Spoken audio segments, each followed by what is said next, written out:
Manhart has taken the already bold and controversial BMW XM and cranked it up to another level with its latest creation, the MHXM 900. This high-performance beast now delivers an impressive 900 horsepower, a significant boost over the factory model's output.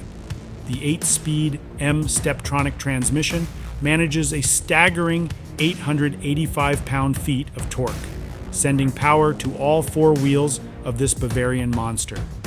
What is even more thrilling is that this is just the first stage of modifications. Manhart plans to offer second and third stages, with the potential to push the MHXM beyond an eye-popping 1,000 horsepower. To hit that 900 horsepower mark, Manhart has equipped the XM with a custom power box and an Akrapovic exhaust, ensuring it sounds as aggressive as it looks.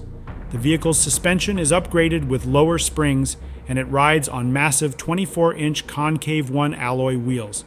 A new body kit, including redesigned bumpers, extra air vents, and an updated grille, gives it a menacing appearance.